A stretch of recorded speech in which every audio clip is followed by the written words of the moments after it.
Hi ಅದಕ್ಕೆ ಏನು ಮಾಡ್ತಾ ಇದ್ದೀರಾ? ಸಂಧ್ಯಾ ಸರ್ಪ್ರೈಸು ಸಡನ್ ಆಗಿ ಬಂದ್ಬಿಟ್ಟಿದ್ಯಾ? ಬಾ ಕುತ್ಕೋ. ಏನಿಲ್ಲ ಅದಕ್ಕೆ ಹೆಂಗೂ ಹಬ್ಬ ಬತ್ತಲ್ಲ, ಅಮ್ಮಂಗೆ ಸೀರೆ ತೆಗಿಬೇಕಾಗಿತ್ತು. ಸೀರೆ ತಗೊಂಡಿದ್ದೆ, ಕೊಟ್ಟೋಗೋಣ ಅಂತ ಬಂದೆ. ಓ ಹೌದಾ, ಸೀರೆ ತಂದ್ಯಾ? ತಗೊಳ್ಳಿ ಅದಕ್ಕೆ, ನೋಡಿ ಅಮ್ಮಂಗೆ ಚೆನ್ನಾಗಿ ಕಾಣಿಸುತ್ತಾ ಇದು ಚೆನ್ನಾಗಿದೆ ಕಣೆ ಸೀರೆ.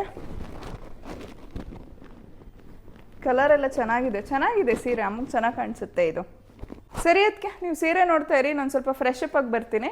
ಸರಿ ಹೋಗಿ ಬಾ, మరి ಫ್ರೆಶ್ ಅಪ್ ಆಗ್ಬಿಟ್ಟು ಬಾ, ನಾನು ನೋಡ್ತಾ ಇರ್ತೀನಿ.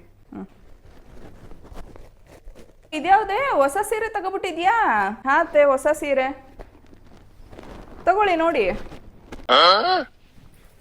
ಏನೇ ಇದು ಕಲ್ಲರ್ ಹಿಂಗೈತೆ ಒಳ್ಳೆ, ನೋಡು ಕಾಳೆ ಬಟ್ಟೆ ಥರ ಕಾಣಿಸುತ್ತೆ ಇದು ಒಂದು ಸೀರೆ ಅಂತ ತತ್ತರ ಇದನ್ನ. ನಮ್ಮ ಮನೆ ಕೆಲಸದೊಳು ಬತ್ತಳಲ್ಲ, ಅವಳಿಗೆ ಕೊಟ್ಟರು ಉಟ್ಕೋದಿಲ್ಲ ಈ ಸೀರೆನ. ಬಿಡು, ನಿಂಗೆ ಸೆಲೆಕ್ಷನ್ ಬರೋದಿಲ್ಲ ಅಂತ ನಾನು ಅವತ್ತು ಹೇಳಿದ್ದೆ, ಇವತ್ತು ಹೇಳ್ತಾ ಇದ್ದೀನಿ. ನಿನ್ಗೊಂದು ಸೀರೆ ತಗೋಕೆ ಬರೋದಿಲ್ಲ, ನಿನ್ಗೆ ಇನ್ನೇನು ಬರುತ್ತೆ ನಿನಗೆ? ನಾ ಇಟ್ಕೊಂಡು ಸೀರೆ ತರೋಕೆ ಬರೋದಿಲ್ಲ. ತಗೋ ಉಟ್ಕೋ ಇದನ್ನ, ಒಳ್ಳೆ ನೆಲ ಒರೆಸು ಬಟ್ಟೆ ಇದ್ದಂಗದೆ ತಗೋ. ಅಮ್ಮ ಸೀರೆ ತೊಗೊಂಡು ಬಂದಿದ್ದು ನಾನಮ್ಮ, ಅದಕ್ಕೆ ಅಲ್ಲ. ನೀನು ತಂದಿದ್ದ? ಬಿಡಮ್ಮ, ಗೊತ್ತಾಯ್ತು ನೀನೇನು ಕೇಳಿದೆ ಅಂತ. ಮಗಳೇ ಅದು ಹಂಗಲ್ಲಮ್ಮ, ಏನು ಹೇಳ್ಬೇಡಮ್ಮ, ಸಾಕು ನಾನು ಹೋಗ್ತೀನಿ. ಮಾತು ಕೇಳು, ಅದು ಹಂಗಲ್ಲ.